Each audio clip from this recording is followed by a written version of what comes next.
আসসালামু আলাইকুম। জাতীয় বিশ্ববিদ্যালয়ের ২০২২-এর ডিগ্রি তৃতীয় বর্ষ পরীক্ষার্থী বন্ধুগণ, তোমাদের ইতিমধ্যে তোমাদের পরীক্ষার রুটিন প্রকাশ হয়েছে। তোমরা দেখতে পাচ্ছ এটি হচ্ছে তোমাদের পরীক্ষার রুটিন। আজকে তোমাদের সামনে যে বিষয়ের শর্টকাট এবং ফাইনাল সাজেশন নিয়ে আলোচনা করব সেটি হচ্ছে রাষ্ট্রবিজ্ঞান পঞ্চম পত্র। রাষ্ট্রবিজ্ঞান পঞ্চম পত্রের পরীক্ষা অনুষ্ঠিত হবে ১২/১/২০২৫ রবিবার। তো এই ভিডিওতে রাষ্ট্রবিজ্ঞান এই সাবজেক্টের শর্টকাট এবং ফাইনাল সাজেশন নিয়ে আলোচনা করব। প্রথমে থাকবে ক বিভাগের অতি সংক্ষিপ্ত ৪১টি প্রশ্ন, এরপরে থাকবে খ বিভাগের ১২টি প্রশ্ন এবং গ বিভাগের থাকবে হচ্ছে ১৪টি প্রশ্ন।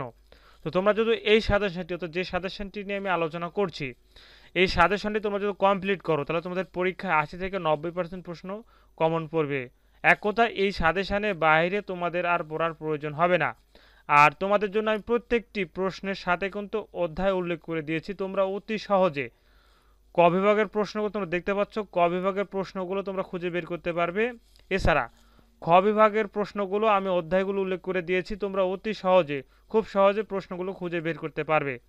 এই সাজেশনটি তোমার জন্য অতি গুরুত্বপূর্ণ, তাই তোমরা যারা অন্যান্য সাবজেক্টের সাজেশন নিতে চাচ্ছ অবশ্যই এই ভিডিওর ফার্স্ট পিন কমেন্টে আমি হোয়াটসঅ্যাপ নাম্বার দিয়ে রেখেছি। তোমরা অল্প পারিশ্রমিকের বিনিময়ে সকল বিষয়ের শর্টকাট এবং ফাইনাল সাজেশন রেডি হচ্ছে, ইনশাল্লাহ তোমরা নিতে পারবে।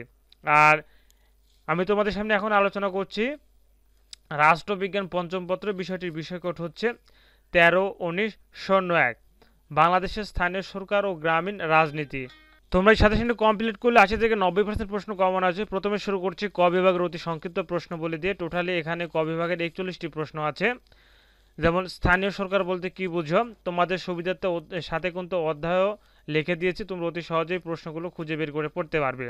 তোমাদের সুবিধার্থে উত্তরগুলো সাথে করে দিয়েছি, তোমরা অতি সহজে মুখস্থ করে নিতে পারবে। ২ নম্বর জেলার প্রধান প্রশাসন কর্মকর্তাকে, উত্তর জেলার প্রধান প্রশাসন কর্মকর্তা হচ্ছে জেলা প্রশাসক। তা ৩ নম্বরে থাকছে ইউনিয়ন পরিষদের মোট নির্বাচিত সদস্য কতজন?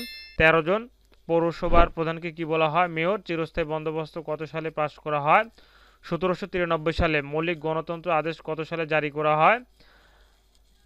এটা হবে ১৯৫৯ সালের ২৭ অক্টোবর জারি করা হয়। এক কথা কি এই সাজেশনটি কমপ্লিট করলে তোমাদের পরীক্ষা ৮০ থেকে ৯০% প্রশ্ন কমন আসবে। তাই তোমরা যারা এই সাজেশন সহ অন্যান্য সাজেশন নিতে যাচ্ছ এই ভিডিওর ফার্স্ট পিন কমেন্টে আমি হোয়াটসঅ্যাপ নাম্বার দিয়ে রেখেছি। অল্প পারিশ্রমিকের বিনিময়ে তোমরা সকল বিষয়ের শর্টকাট এবং ফাইনাল সাজেশন নিতে পারো। আর তোমাদেরকে বলে রাখছি ইংরেজি কিন্তু সাজেশনটি রেডি হয়েছে, তোমরা চাইলে নিতে পারো।